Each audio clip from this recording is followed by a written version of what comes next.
anunciando el reino.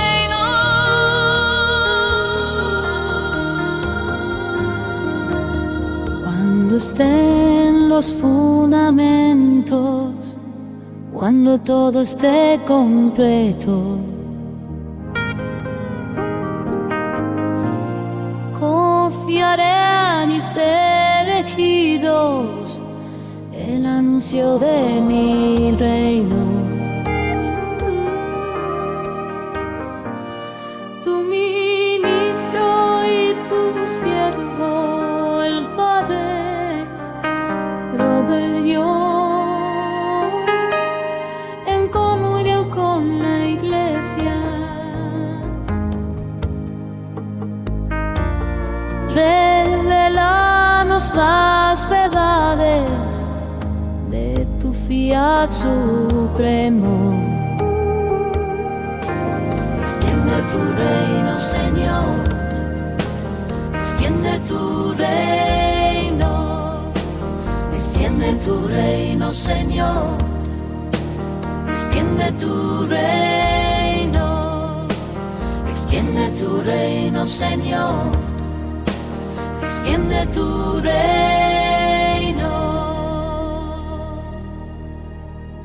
Buenos días a todos ustedes, oyentes, y a todos en todo el mundo. Damos gracias esta mañana por esta hermosa preparación para la venida del reino, la venida de Jesús, quien es la encarnación del reino de Dios aquí en la tierra. Así que comencemos hoy con una oración en el nombre del Padre, y del Hijo, y del Espíritu Santo. Amén.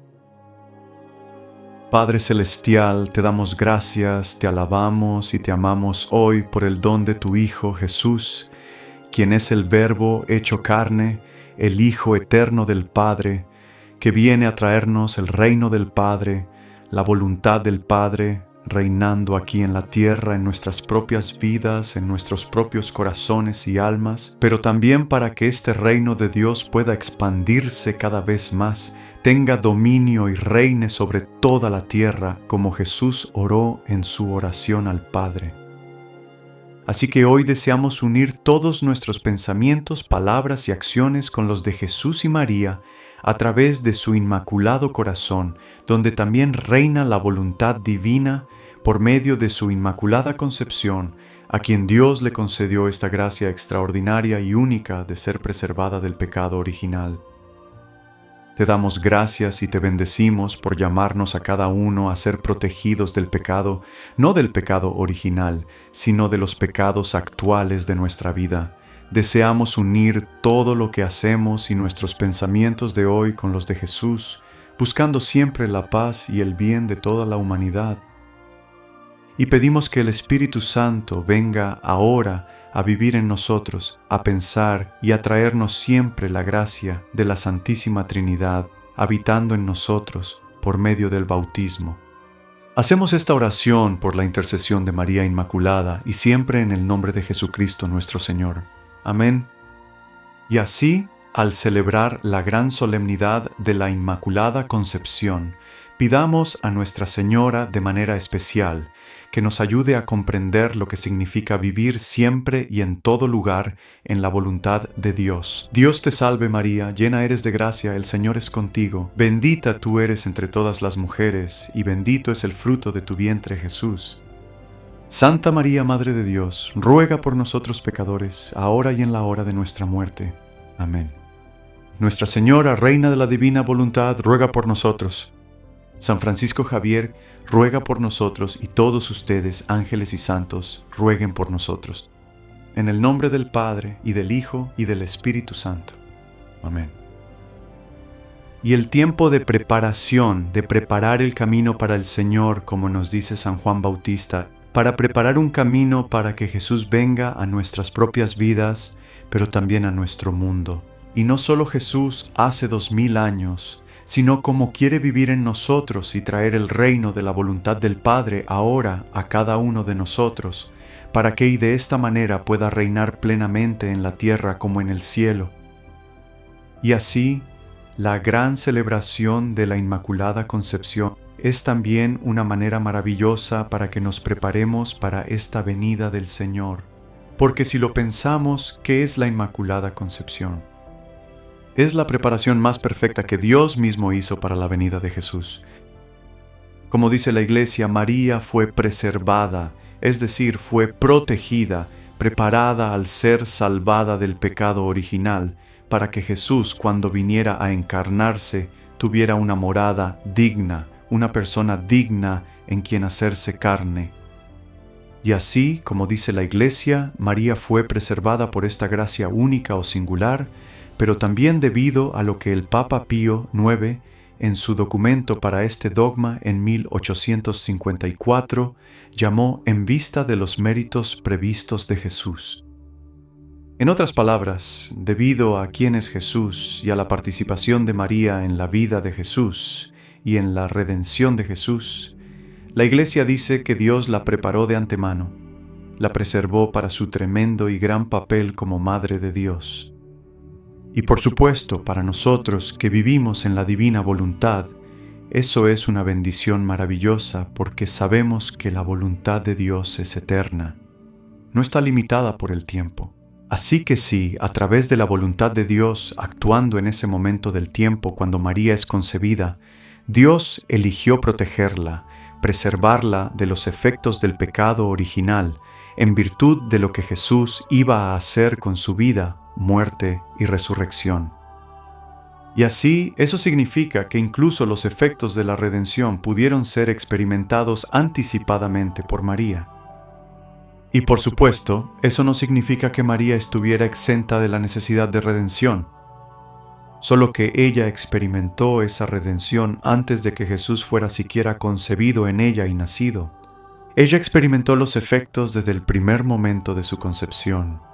Y esto es precisamente lo que hace que este dogma sea tan hermoso y tan perfecto en la Iglesia, porque incluso muchos de los doctores, algunos de los doctores de la Iglesia, incluyendo a Santo Tomás de Aquino, San Bernardo de Claraval, e incluso hasta cierto punto San Agustín, no creían que ninguna criatura pudiera nacer fuera del pecado original debido a la caída de Adán y Eva. Y por eso creían que María era sin pecado, pero que su purificación, por así decirlo, ocurrió después de que fue concebida en el vientre de su madre Ana.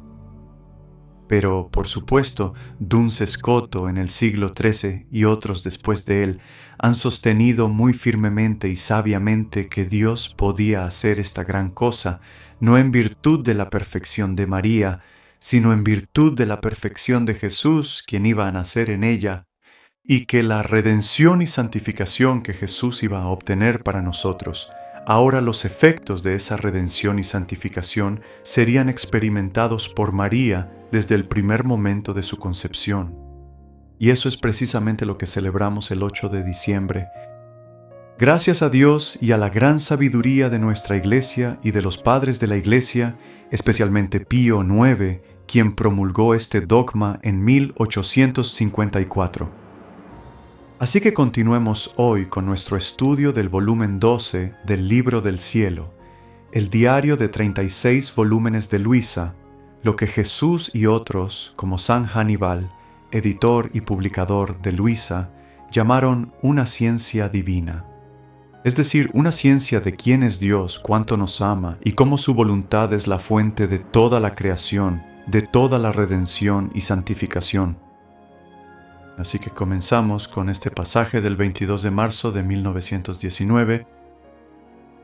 Todas las cosas creadas tienen su origen en el fiat de Dios, pero al crear al hombre fue necesario hacer mucho más. Así que Luisa escribe: encontrándome en mi estado habitual, me encontré fuera de mí misma y vi todo el orden de las cosas creadas.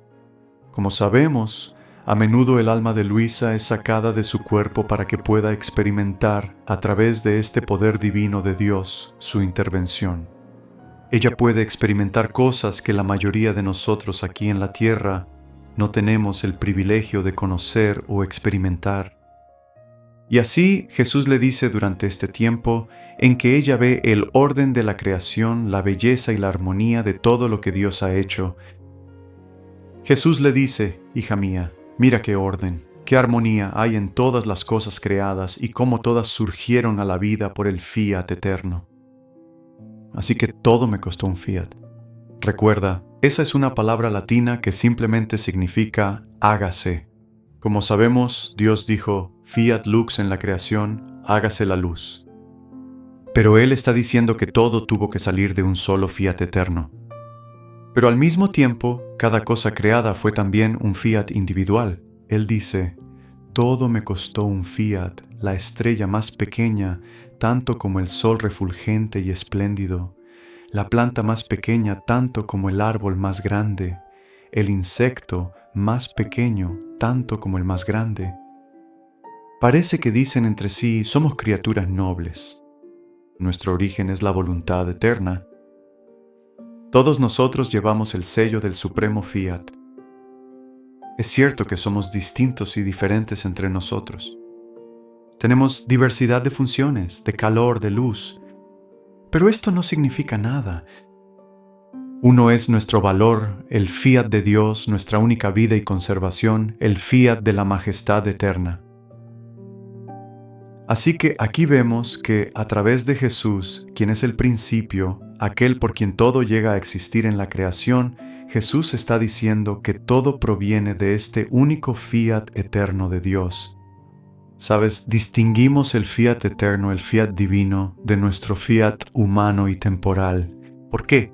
Porque estamos aquí en la tierra y cada uno de nosotros tiene que dar su fiat no una sola vez, sino muchísimas veces a lo largo de la vida. Tenemos que seguir diciendo sí a Dios y no a las cosas que no son de Dios.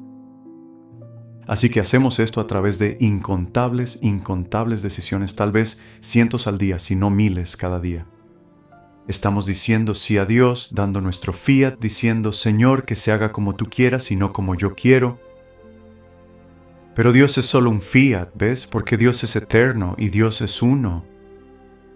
Dios vive en el tiempo en la medida en que es uno con su creación, pero Dios vive más allá del tiempo, en la eternidad. Así que Dios es un fiat eterno.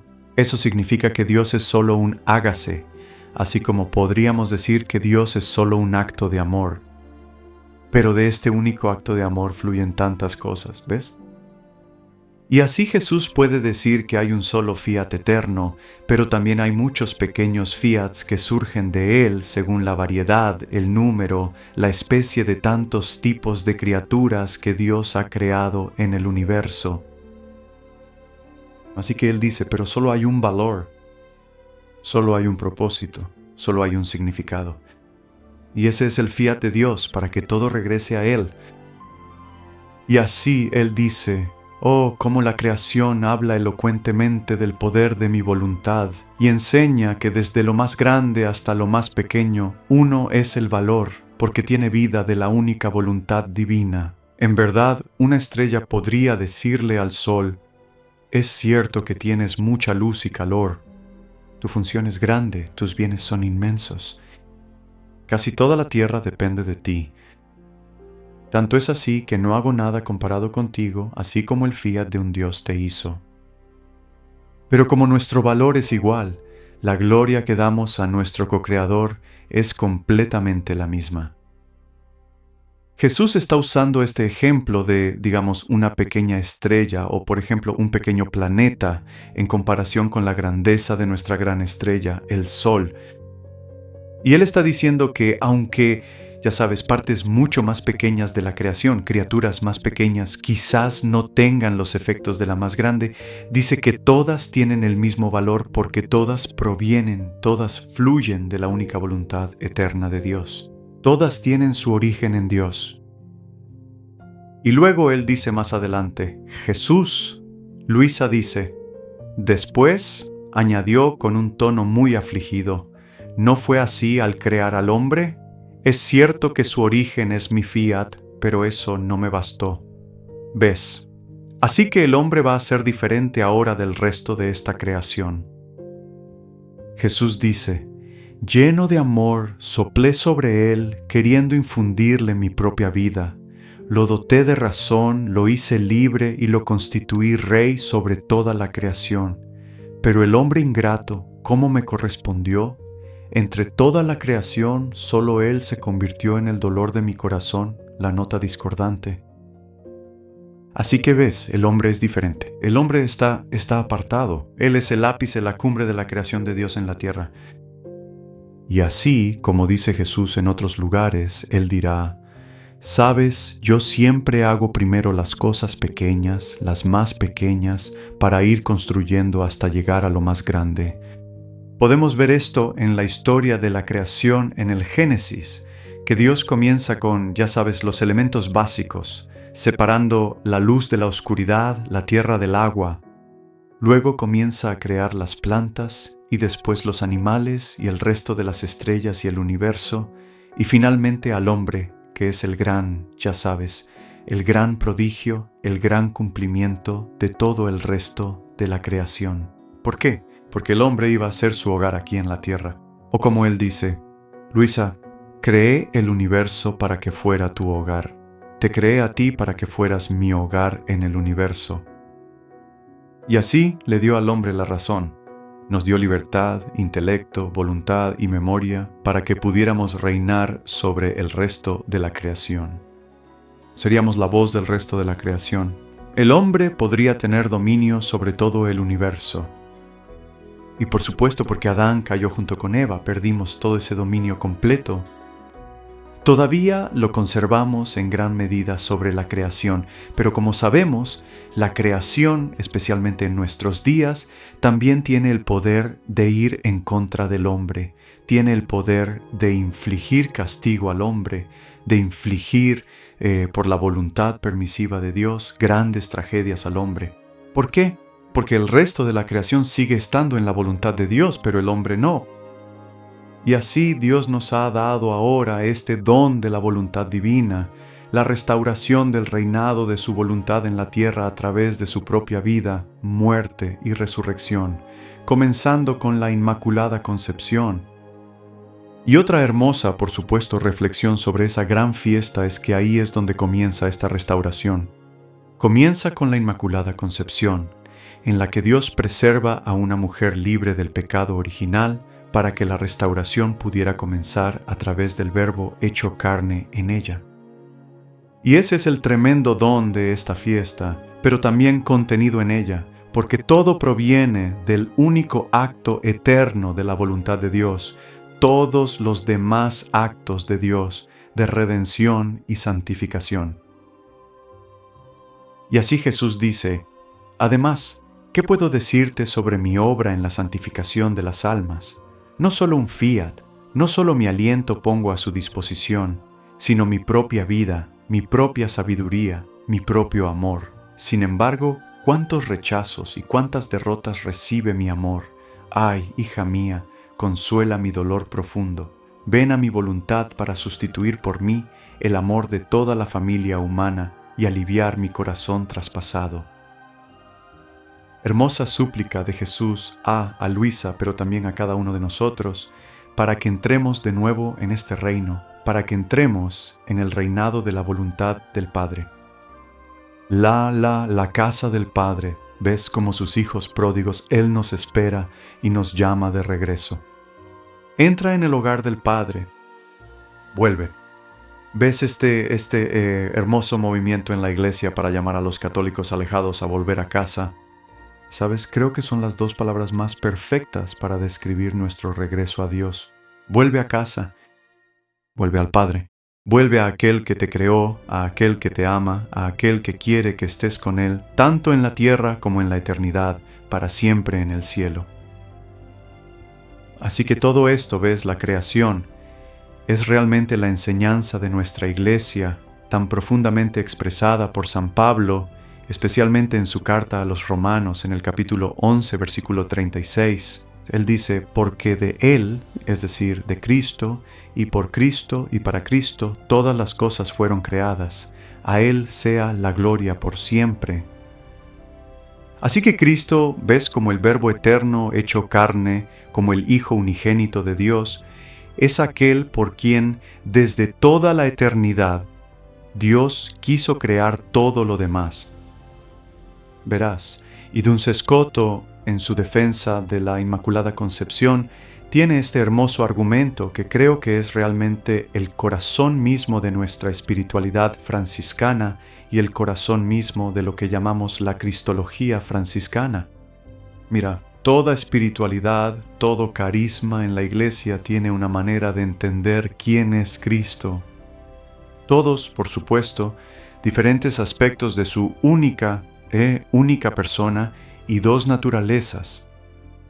Pero Duns Scoto, y creo que representa muy bien el enfoque franciscano hacia Cristo, dice que cuando Dios eligió desde toda la eternidad que Jesús se hiciera carne, es decir, que se encarnara en el vientre de María, que se hiciera hombre, uno de nosotros aquí en la tierra, desde toda la eternidad Dios tenía ese plan, que no era principalmente, que eso no iba a suceder simplemente para salvarnos, para hacer posible que se nos perdonaran nuestros pecados y pudiéramos ir al cielo.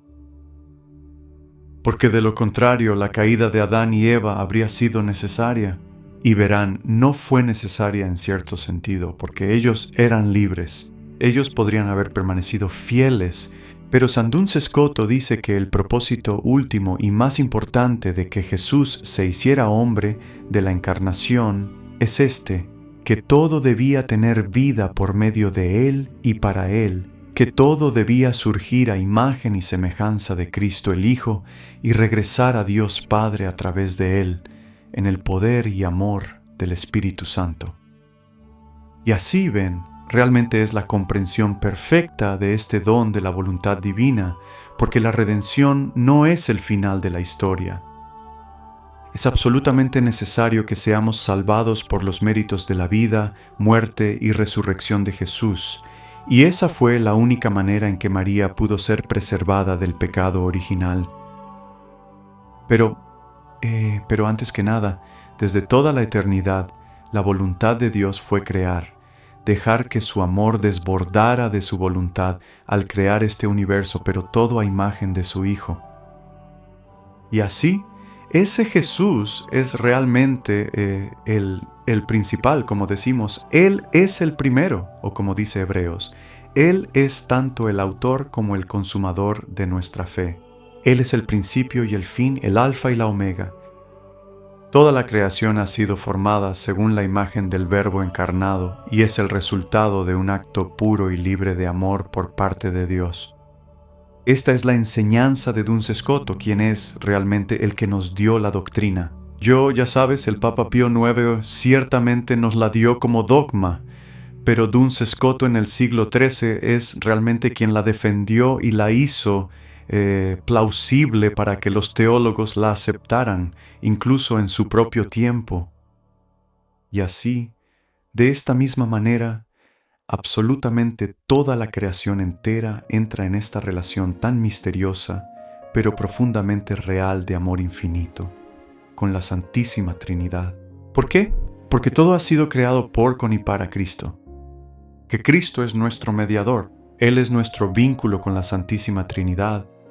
Sin Cristo, ves, incluso antes de la caída, no habría manera de ir al Padre, porque todo, incluso Adán y Eva, son creados en Cristo, por Cristo, con Cristo y para Cristo.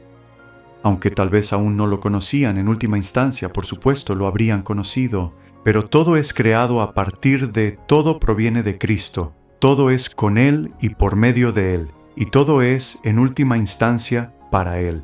Y por eso Jesús le dirá a Luisa tantas veces, sabes, sin Cristo no sabemos nada del Padre. Jesús dice, si me ves a mí, ves al Padre. Pero sin Jesús no tenemos ningún vínculo, no tenemos camino, no tenemos manera de llegar al Padre. Y así, cuando Dios nos creó a cada uno de nosotros, en Cristo creó un camino a través de Cristo para que pudiéramos regresar a Él. Y el camino más perfecto, dijo Él, es a través de la fuente de toda la vida divina que es la propia voluntad de Dios. Porque por medio de su voluntad fuimos creados. Fuimos creados para su voluntad, para glorificarlo por siempre. Y así Jesús, todo el propósito de la encarnación, dice Duns Scoto, fue que Jesús glorificara al Padre en nombre de toda la creación. Y hermanos y hermanas, esto sería cierto incluso sin la caída. Jesús sigue siendo necesario como el Hijo de Dios para que el Padre sea glorificado en nombre de toda la creación. ¿Por qué? Porque la creación no es Dios y solo Dios puede glorificar a Dios, ¿ven? ¿Qué gloria puede recibir Dios de nosotros? ¿Sabes? Estos pequeños, ya sabes, diminutos seres aquí corriendo por la tierra, pero porque hemos sido creados a imagen y semejanza de Dios por medio de Cristo y con Él, entonces nosotros también, a través de Cristo, podemos glorificar al Padre participando en el propósito último de toda la creación e incluso en el propósito supremo de la generación del Hijo, que es glorificar, devolver todo el amor y la gloria al Padre desde toda la eternidad en esa generación de vida divina, desbordando en el amor del Espíritu y luego regresando al Padre a través de toda su creación. Pero incluso sin la creación, ves en la misma Santísima Trinidad, este es el papel del Hijo y del Espíritu. Glorificar juntos al Padre, Jesús devolviéndolo al Padre, junto con este desbordamiento de amor que es el Espíritu, y el Espíritu fluyendo a través de la creación para llevarlo todo de regreso al hogar, al Padre. Y así es esto. Sabes, ahí es donde nosotros eso está tan en el corazón de la visión de la creación de San Francisco. Verás por qué las aves y las flores y las abejas y los animales y todo en la tierra, las estrellas y el sol y la luna, ¿por qué son nuestros hermanos y hermanas? Bueno, porque comparten con nosotros hasta cierto punto, no tan plenamente como nosotros, pero comparten con nosotros la imagen y semejanza de Cristo. Todo lo que ha sido creado es un reflejo de Jesús, el Verbo hecho carne, es un reflejo del amor de Dios perfectamente derramado en la segunda persona de la Santísima Trinidad, generando a este Hijo desde toda la eternidad, a quien llamamos Jesucristo, el Hijo de Dios, tanto hombre como Dios. Y verás, es cuando realmente comenzamos a penetrar la simplicidad, es tan absolutamente simple. Y esto, por supuesto, ya sabes, San Francisco, un hombre sin educación, Luisa Picarreta, con educación de primer grado. No necesitas títulos en teología para entender esto. Los niños pueden entender esto porque es tan verdadero y la verdad siempre es, en última instancia, muy, muy simple. No es complicado, ¿ves? Nosotros lo hacemos complicado, como dice el Papa Benedicto.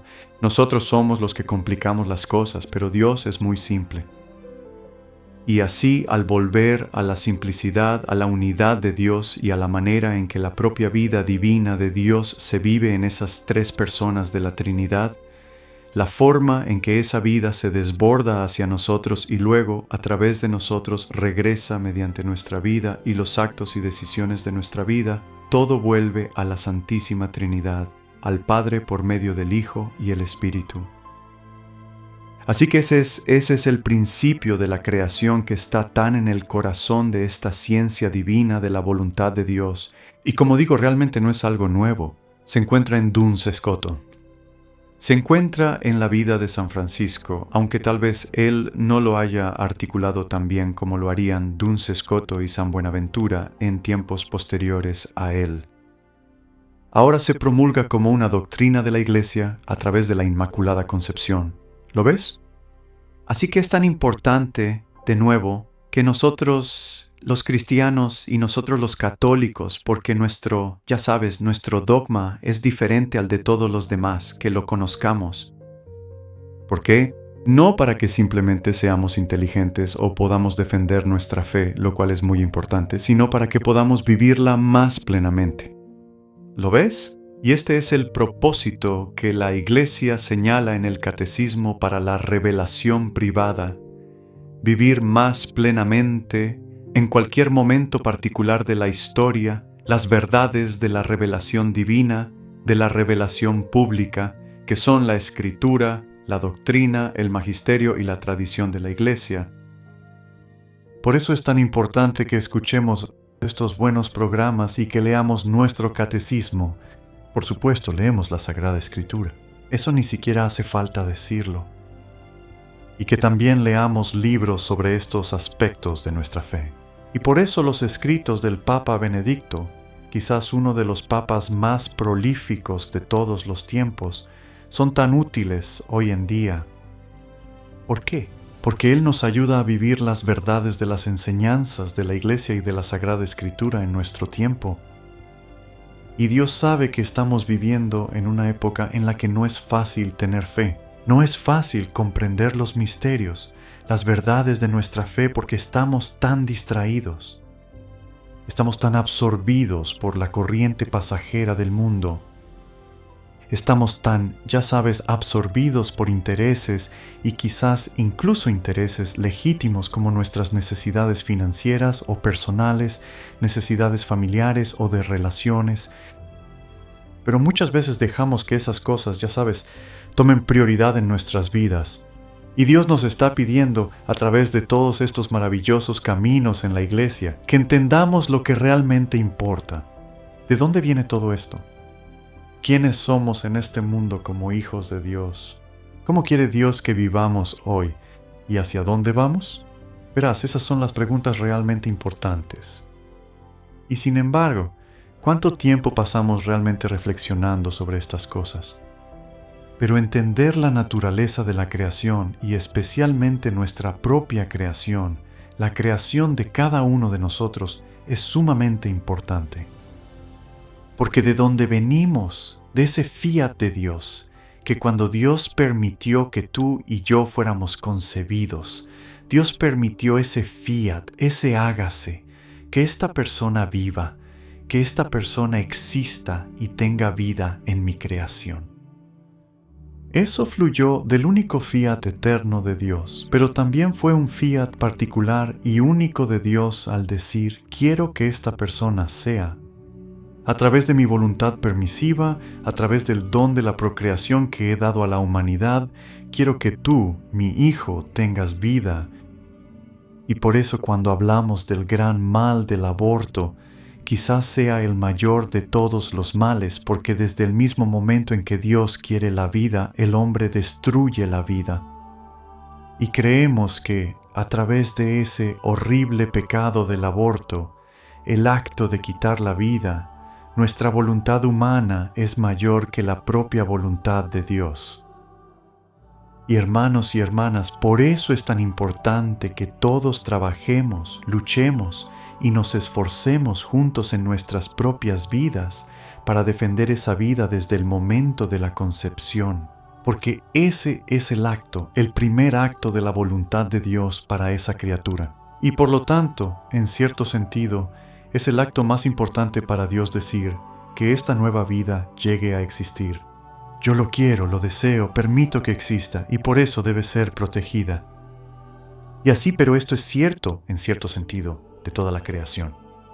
Y queremos preservar todas las cosas buenas de la tierra tanto como podamos. Dios nos las ha dado también para que las usemos para nuestro propio bienestar, pero para hacerlo con una administración responsable, sin desperdiciar los dones que Dios nos ha dado, sin contaminarlos ni destruirlos.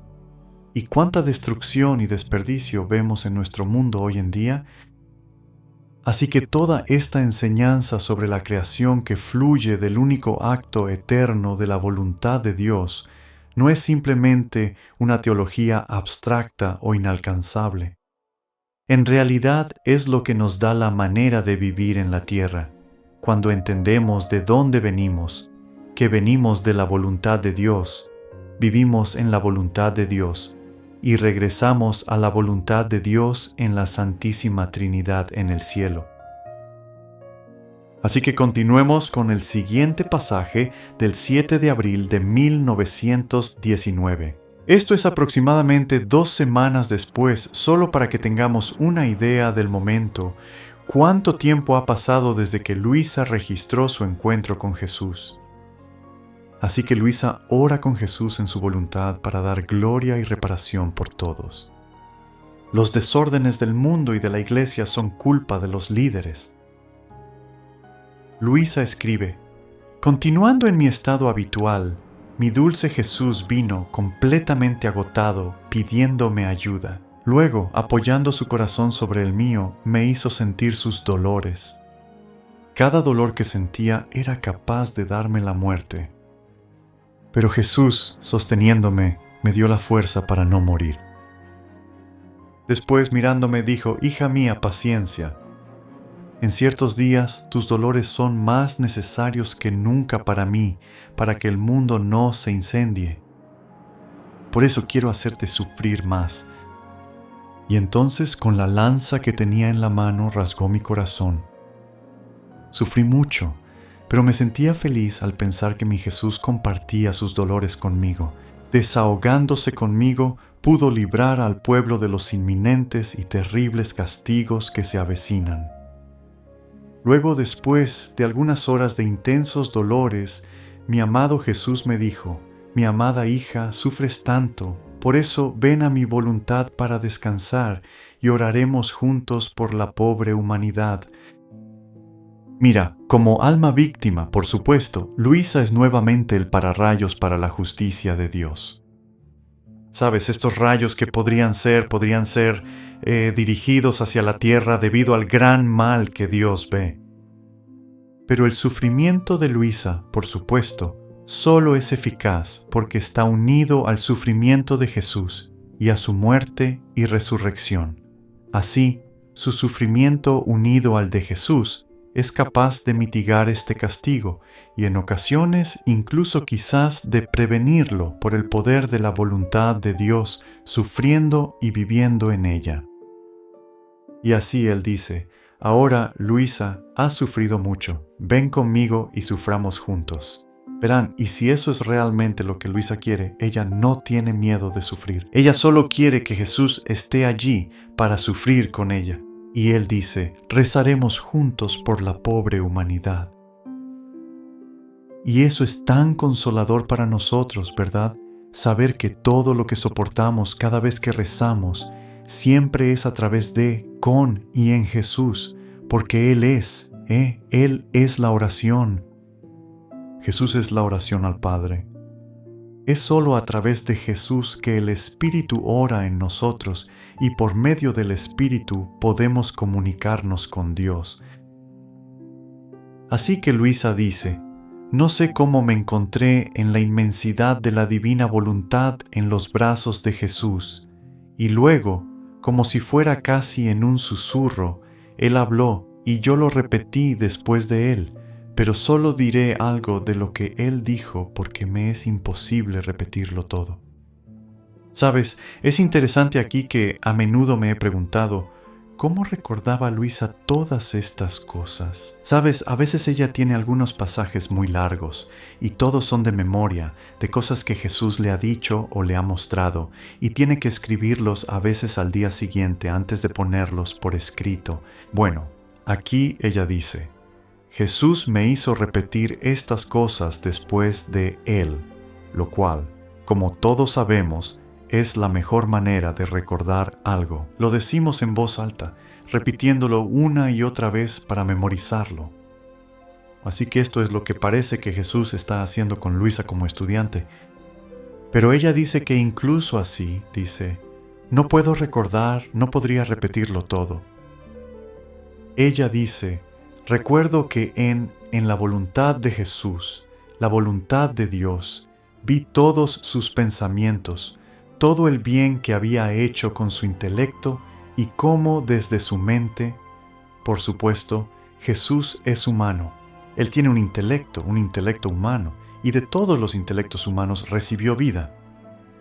Así que ves, si todos fuimos creados a imagen de Cristo y somos reflejos de Él, es porque Jesús tiene un intelecto, nosotros tenemos un intelecto, ¿ves? De lo contrario, no estaríamos participando, de su imagen. No podríamos ser como Cristo sin tener la capacidad de pensar, sin un intelecto.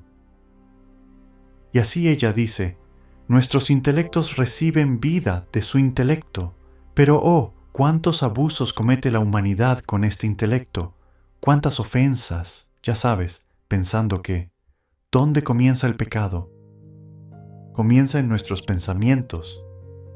De la abundancia del corazón habla la boca». Jesús dice que es de nuestros pensamientos de donde hablamos y de nuestros pensamientos de donde actuamos.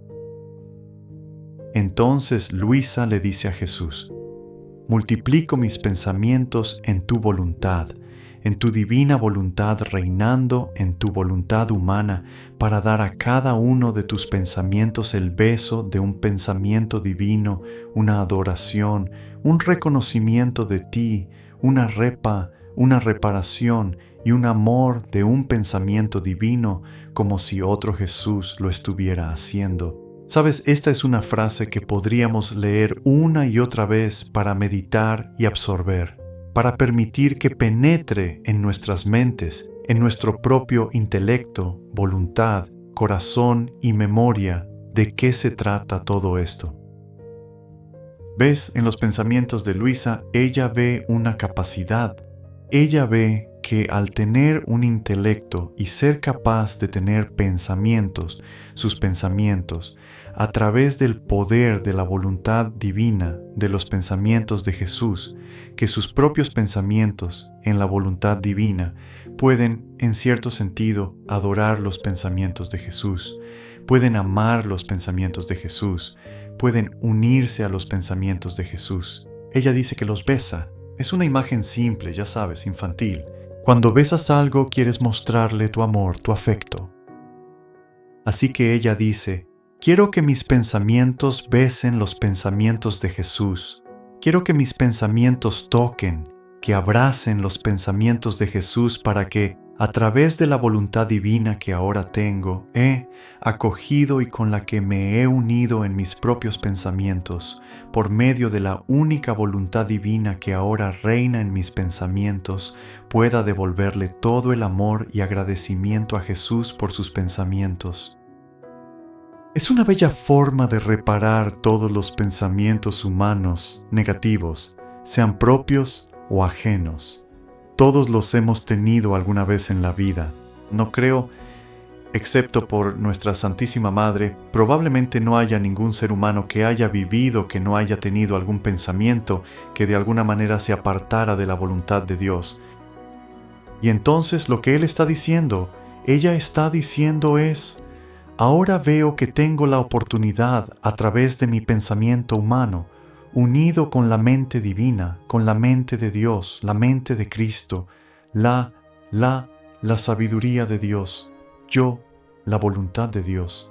Tengo el poder y la capacidad de hacer reparación por todos esos pensamientos malvados, no solo por los míos, y no solo por el poder de lo que pienso, sino por el poder de la voluntad divina actuando, operando en los pensamientos humanos del mismo Jesús. Ella dice: lo hago por todos, por cada pensamiento humano pasado, presente y futuro, y busco suplir incluso a las almas perdidas. Verán, incluso podemos hacer reparación por todo lo que se ha perdido por las almas que ahora están en el infierno. Porque aunque sus almas estén perdidas, la divina voluntad, y esto por supuesto fue la vida de Jesús, era hacer reparación al Padre por las almas perdidas, así como por los pecados de las almas que serían salvadas. Verán, esta fue la vida, el propósito de la encarnación. Es por eso que Jesús se hizo hombre, para glorificar perfectamente al Padre en nombre de toda la creación, tanto de las almas perdidas como de las que no lo estaban. Él dice: quiero que la gloria, Luisa dice, que se te dé de parte de todas las criaturas sea completa y que no falte nada. Esta es la voluntad divina operando en la vida de Jesús y en la vida de María, y Luisa simplemente repite eso aquí para sí misma. Quiero que la gloria que se te dé de parte de todas las criaturas ahora sea completa y no le falte nada.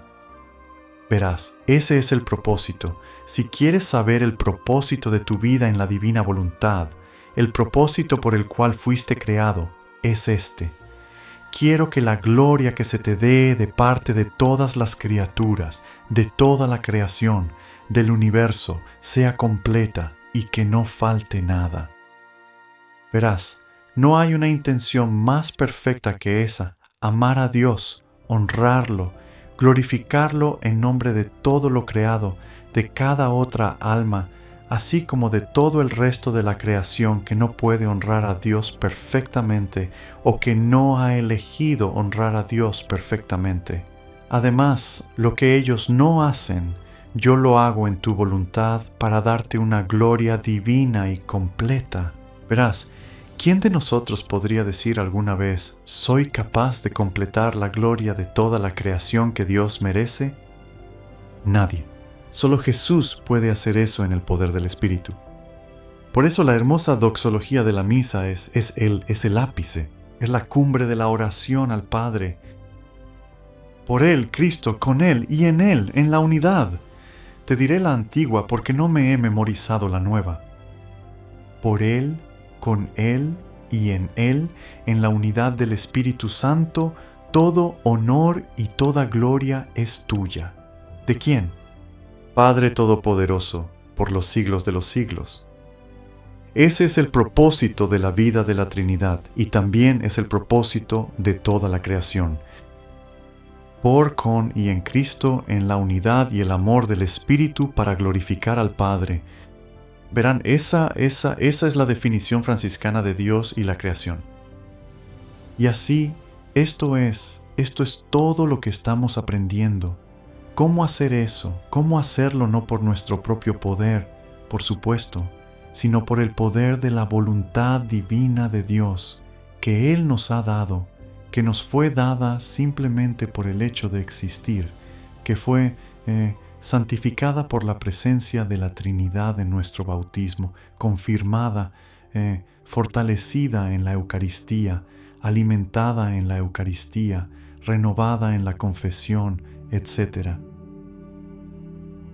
Entonces Jesús, mirándome, esperó como si quisiera una reparación para sus ojos, y yo dije, Jesús, me multiplico en tus miradas, por todas las veces que has mirado a la criatura con amor, me multiplico en tus lágrimas para llorar por todos los pecados de las criaturas, para poder darte en nombre de todos miradas de amor divino y lágrimas divinas, para así darte gloria y reparación completas por todas las miradas de las criaturas. Lo que ella hace es que, al vivir en el tiempo y el espacio, no basta con decir una vez, ya sé por qué fui creado, así que Señor, que mi vida y mis actos sean en tu voluntad para glorificar al Padre con el Espíritu Santo. Bueno, eso es algo grandioso que hacer, pero desafortunadamente porque somos humanos y todavía estamos propensos al pecado bajo el pecado original y nuestros pecados actuales, tenemos que renovar eso en nuestros actos todo el tiempo. En cada pequeña cosa que hacemos, Señor, quiero esta intención, quiero este propósito. Quiero que tu divina voluntad opere en mí para que se pueda cumplir el propósito para el cual fui creado. ¿Ves? Así que en mis ojos quiero multiplicar mis miradas, mis vistas en las tuyas. Quiero que sean una con todo lo que tú viste cuando estabas en la tierra y que sigues viendo desde el cielo. Y así quiero multiplicar, todas mis propias miradas. Sabes, no estoy enfocado en mi manera de mirar.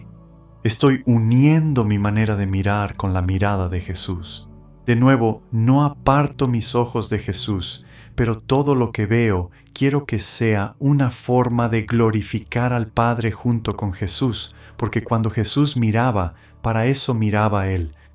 Cada vez que Jesús miraba a una persona, cada vez que contemplaba la belleza de la tierra, de la creación, cada vez que miraba a su madre, cuando la miró desde la cruz, tan afligido, o a sus discípulos, Jesús los miraba, con los ojos de la voluntad divina y con un solo propósito, que a través de ellos y de su amor por ellos y el amor de ellos por Él, el Padre fuera glorificado y el propósito de la creación pudiera cumplirse.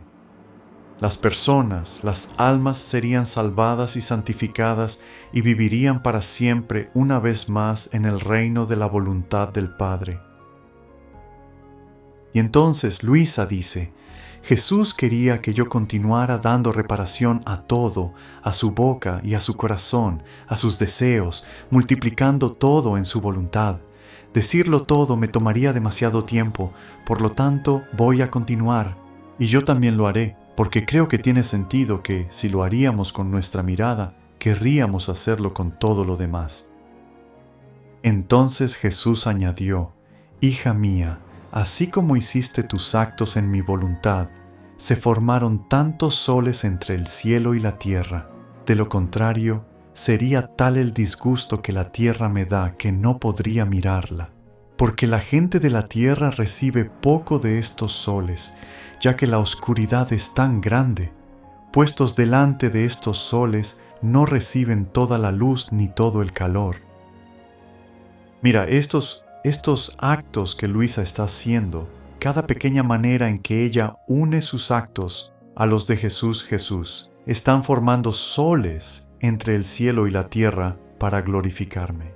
¿Qué hace el sol? Glorifica a Dios con la propia vida divina de Dios.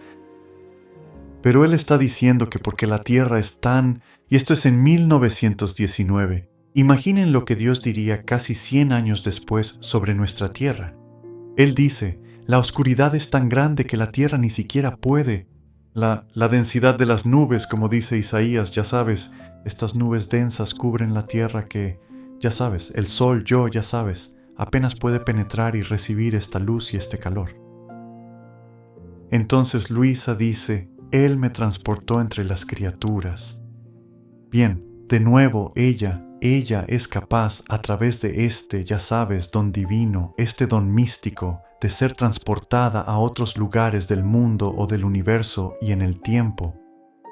Ella dijo: pero todo, ¿quién podría decir todo lo que las criaturas estaban haciendo? Solo digo que mi Jesús, con un tono de voz doloroso, añadió: ¡qué desorden en el mundo!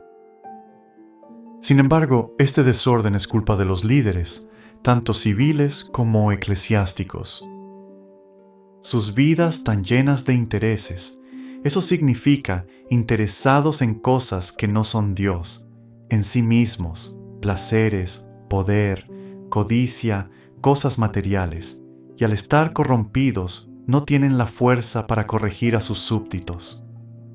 Por lo tanto, han cerrado los ojos a los males de sus miembros, los líderes de gobierno respecto a sus ciudadanos, los líderes de la iglesia respecto a los miembros de sus iglesias. Además, si han reprendido a sus miembros, ha sido de manera superficial, y esto es porque, al no tener en sí mismos la vida del bien, ¿cómo podrían infundirla en otros? Es más, ¿cuántas veces estos líderes perversos han preferido el mal al bien, tanto que los pocos buenos se han estremecido por esta acción de sus líderes? Por lo tanto, golpearé a los líderes de una manera muy especial. Bueno, lamentablemente, no tenemos que comentar demasiado sobre la realidad de esta predicción, lo que Jesús profetizó sucediendo en nuestra propia iglesia, pero también en varios países del mundo y en otros lugares también. Cuando vemos todas las revoluciones ahora, por supuesto, esto es alrededor de la época de la Revolución Rusa.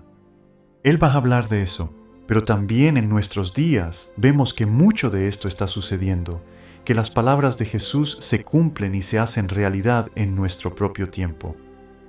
Y sin embargo, hermanos y hermanas, no debemos desanimarnos porque también vemos que a través de la intervención de Dios y a través de sus castigos, al permitir que las cosas se hagan conocidas, lo cual a veces es necesario para que puedan ser corregidas, hay un tremendo, creo que un despertar y una renovación que ya están comenzando. Es pequeño. Todos sabemos que, ya sabes, se están plantando semillas en muchos lugares. Anoche fui bendecido al escuchar acerca de una de esas semillas que están creciendo rápidamente por todo el mundo, llamada la misión por el amor de Dios. Y cómo esta misión que está comenzando en varias partes del mundo ahora, probablemente en muchísimos países, a través de la intercesión de Nuestra Señora de Guadalupe y los Sagrados Corazones Unidos de Jesús y María, realmente está transformando también a los líderes del mundo.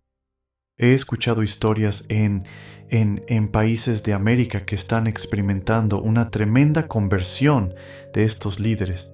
Incluso las cortes supremas y las cortes inferiores de ciertos países están siendo transformadas.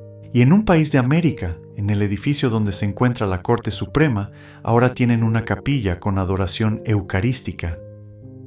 Algo increíble, es casi difícil de creer que realmente pueda suceder en nuestros días. Así que vemos que están sucediendo cosas grandiosas. Dios está renovando la tierra, Él está renovando la iglesia, Él está renovando el mundo. Pero por supuesto la obra no está terminada y Él nos necesita para ser parte de ella. Esto apenas comienza y Él nos necesita para ser parte de esta nueva evangelización y esta nueva primavera, como la llamó el Papa Juan Pablo II, un nuevo Pentecostés en nuestros días. Entonces Luisa dice: Jesús, perdona a los líderes de la iglesia, ya son muy pocos. Si los castigas, faltarán los líderes, no habrá suficientes para todos. Y Jesús dice: ¿no recuerdas que con 12 apóstoles fundé la iglesia? Así, los pocos que queden serán suficientes para reformar el mundo. El enemigo ya está a sus puertas. Las revoluciones ya están en marcha. Las naciones nadarán en sangre y sus líderes serán dispersados. Ora, ora y sufre para que el enemigo no tenga la libertad de arrojarlo todo a la ruina.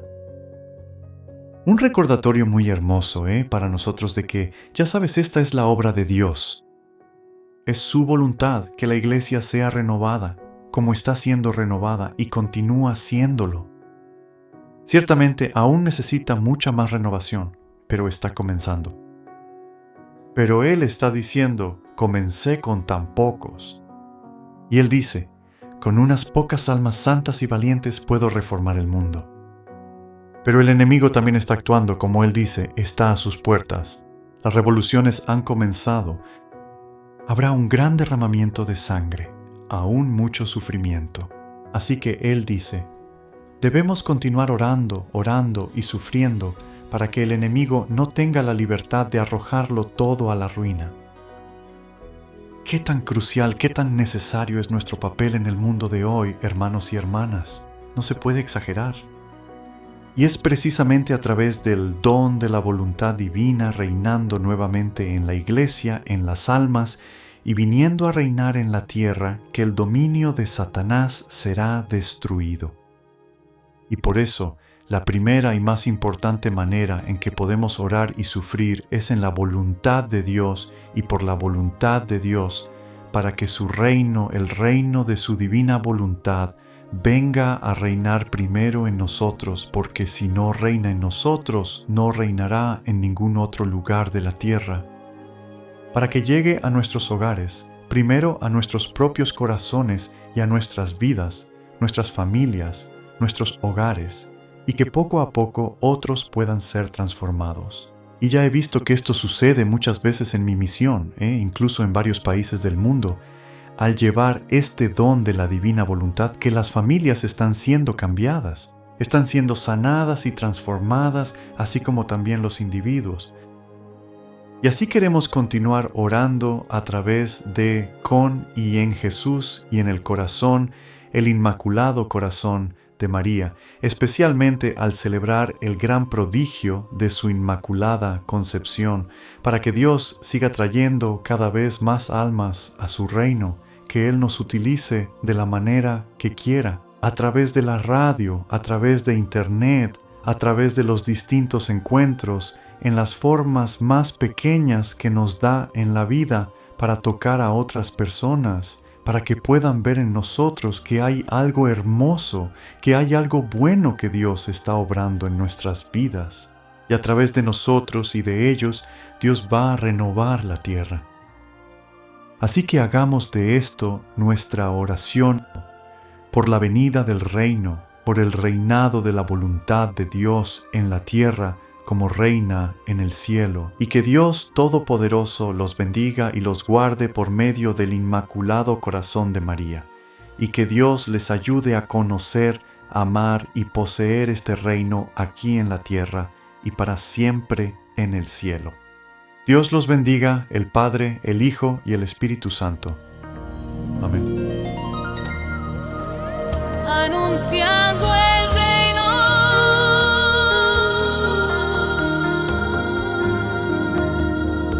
Cuando estén los fundamentos, cuando todo esté completo, confiaré a mis elegidos el anuncio de mi reino. Tu ministro y tu siervo, el Padre Robert Young, en comunión con la Iglesia, revelanos las verdades de tu fiat supremo. Extiende tu reino, Señor, extiende tu reino, extiende tu reino, Señor, extiende tu reino, extiende tu reino, Señor, extiende tu reino.